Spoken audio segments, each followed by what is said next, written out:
he's like, there's some smoker fights you want to try. I was like, yeah. It was an exhibition fight. And he's like, Holly, they're going to tell you to go light, but she's had 20 fights. I went out and like one combo and they just like threw in the towel. And they were like, this is an exhibition fight. Like, that's ridiculous. And I was like, oh, sorry. And I went back to the corner and my coach is like looking at them. He's going, sorry. And looking back, he just wanted to see if I had it.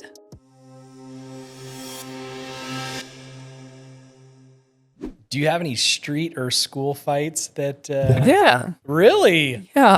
You just seem so, like, chill that it'd be hard to get under your skin in the street. I mean, not that it's been a crazy number, but, I mean,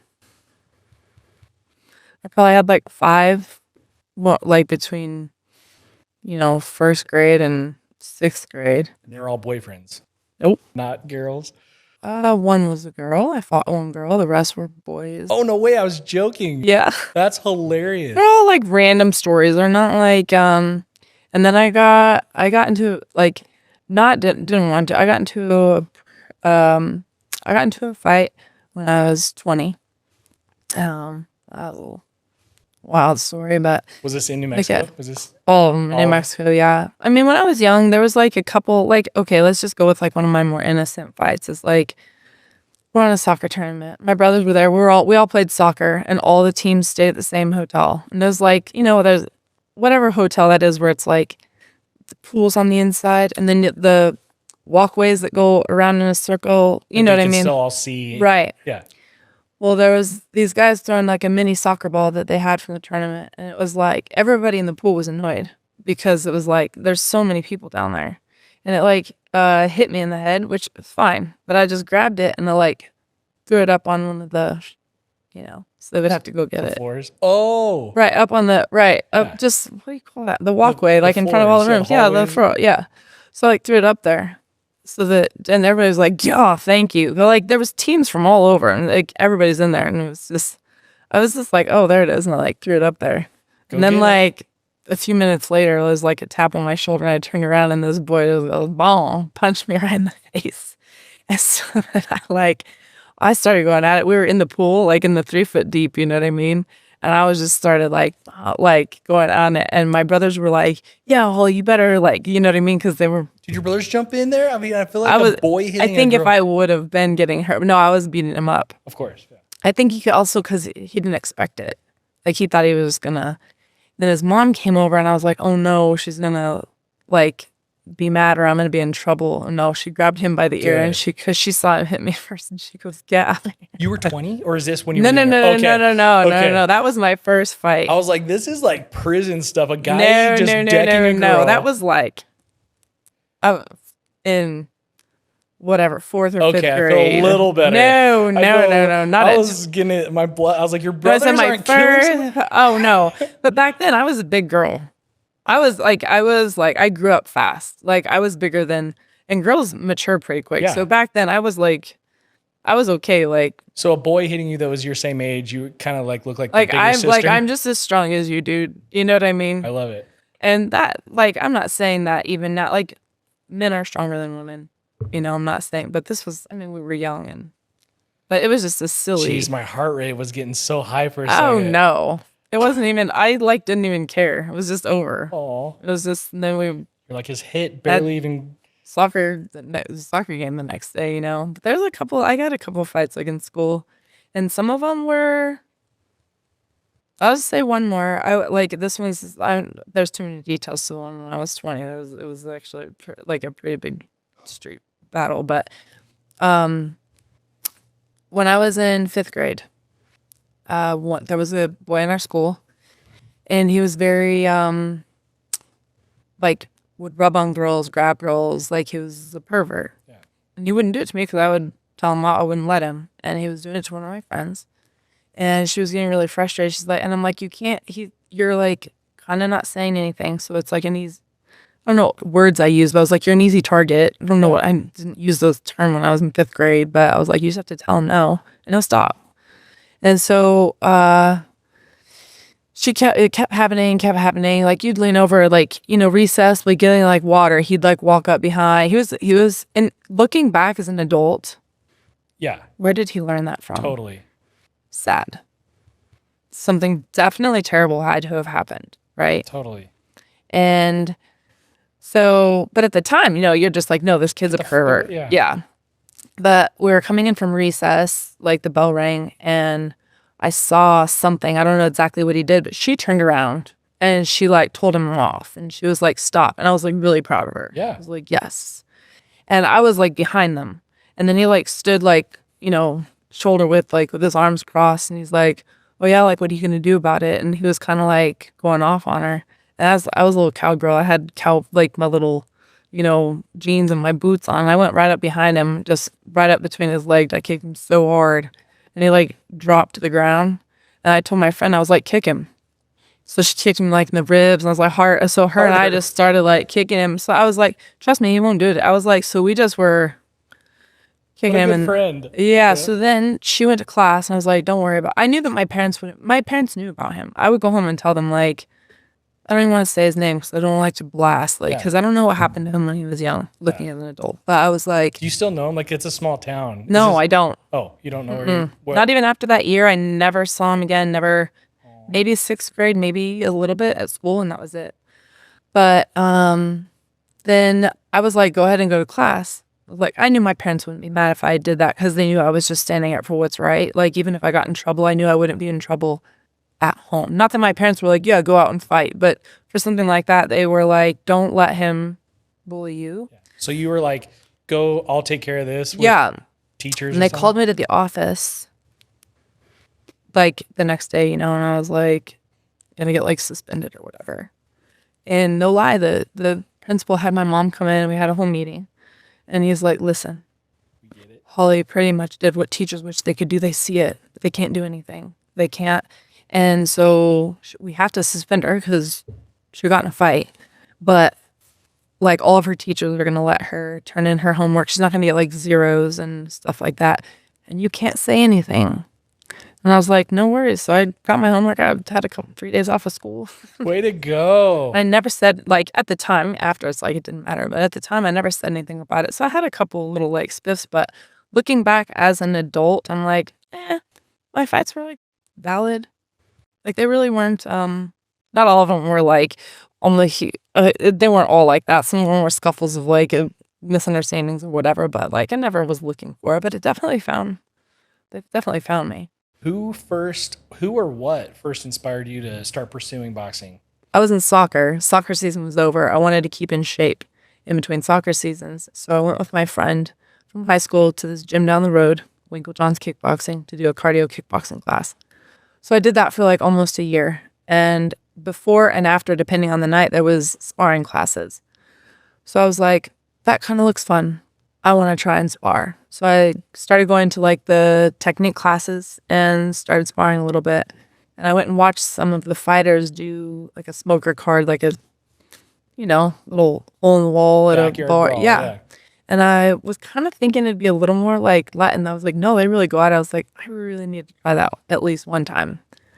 So I told my coach, Mike Winklejohn, which is still my head coach to this, my stand-up coach. I mean, with MMA, I have, Greg Jackson, Israel Martinez, Roberto Alencar, and it's just, and Rafael Freitas, like there's all the arts. I mean, I could keep going, right? Like they're the best. But as far as my stand-up coach, this is the very gym I walked into, and he's still my coach to this day. And I was like, hey, I don't know when I'm going to be ready, but I'm going to keep coming, and when I'm ready, you let me know. He's like, all right. When it was ready, he's like, there's some smoker fights you want to try? I was like, yeah. So he actually drove me down there, and this was like, it was in the Ice House. I think it was like a packaging place, but also like a kind of like a strip club. I don't know. But they like had on the stage, like they put the ring up there. And I'm sorry, I know. This was that 4th Street gym. I take that back. The Ice House one was the first one I went to when I was like, I want to do this. 4th Street gym. It's a small little gym. Yes. And he picked me up. He had this little, we called the truck Clarence. It was a little Toyota single cab, like small little Toyota. Right. So we were on the way down there, and he's like, Holly, it was an exhibition fight. He's like, she's had like 20 amateur fights, but she was smaller than me. I like outweighed her by like 20 pounds or whatever. So it was like she had the experience, I had the weight. And he's like, Holly, they're going to tell you to go light, but she's had 20 fights. However many it was, somewhere around there. more than a lot, like way more than I had. And he's like, they're going to tell you it's an exhibition fight and to go light. And he goes, and don't listen to it because she's going to go all out. It's like, all right. So we get there, the fight starts, and like, I was nervous. And I went out and like one combo, and they just like threw in the towel. And they're like, she's going, oh, well, he's like, this is an exhibition, the ref, before we started. Like, this is an exhibition. Like, don't go too hard. And I was like, okay. He said they'd say that, is what I was thinking. And then I go out, I just go all out because he's like, I want you to go all out. So I went all out. Like in 2 combos, the other girl threw in the towel. The other girl's team threw in the towel, and they were like, this is an exhibition fight. Like, that's ridiculous. And I was like, I'm not falling for that. Oh, sorry. And I went back to the corner, and my coach is like looking at them. He's going, sorry. Yeah. Sorry. And then he's like, good job, good job. And looking back, he just wanted to see if I had it. Like, how much are we going to like, is she going to get in there and buckle under pressure, or is she going to like go? Because some people, and I think that I don't really consider that my first fight because it wasn't really, like, we didn't really fight. You know what I mean? Like, I threw a couple combos, the fight was, and then they just called it. But it was the turning point. And but I was like, that was awesome. So then, Did the family get behind it right away, or were they? My mom didn't love it. My dad did, like, I grew up with brothers. I was always like roughhousing all the time. I wanted to wrestle, and they didn't really want me to wrestle in high school because women's wrestling. Like, I would have been the only girl on the team. Totally. They're like, all these guys are going to be rolling around with you. I don't know about that. Yeah. If I maybe would have talked him into it and said, I really want to do this, but for how much I wanted to do it to how much it was like, I'll just keep doing soccer. Yeah. And so when I wanted to fight it, my dad was like, well, you've been wanting to do something physical. So like checks out. Yeah. My mom's like, I'm not signing for you to fight, but you can. I had my first fight when I turned 18. The same month I turned 18. So I could just, and she went. Okay. I mean, she's always supported. She's been to a couple fights, but she didn't want to enable it. She didn't want to. Yeah, and she supports my career 100%, but she doesn't. She likes to just stay at home. She gets nervous. She doesn't like to, But my family, my brothers were all about it. My dad's like, well, it's the oldest sport in the book. And it is. So your dad, I mean, where the fight name Preacher's Daughter. He's a preacher. Where did that, did you come up with that, or did the team? They just always wanted to come up with a different nickname, and I was never really into it. I'm like, they're like, well, what are we going to call you? How about Holly Holm? Sounds right. Yeah. But no. So, yeah, that was it. And stuck. They would make up names like Hottie Holm instead of Holly Holm, or H squared, or Hollywood, or they would just make it up, and I was like, you can't just make up a name to like actually announce me for a fight, but the announcers would just do it, and I got sick of it. So I was like, just call me the Preacher's Daughter, because I am the Preacher's Daughter. So you are in Albuquerque, Jackson Wink. A lot of big fighters have come and had amazing careers through there. Jon Jones. How late in your career did you start training with some of those goats? There was days that I had sparring rounds, not that they were hitting me hard, but like when, Keith Jardine, Joey Villasenor, Joey fought with like Pride and Strike Force. I've sparred a couple rounds with Rashad Evans and George St. Pierre, and like obviously like warm up round every now and then. Like if it's the odd person out there, like, yeah, let's go. I was just boxing at the time, but I would go hard because I knew they could take it, and not that they were like they'd still smack me back, trust me, but they've never hurt me. But about the time that all those guys were like, I was still boxing at the time, but I was still in the gym around that time. And then, I just started doing MMA because I was in the same gym already.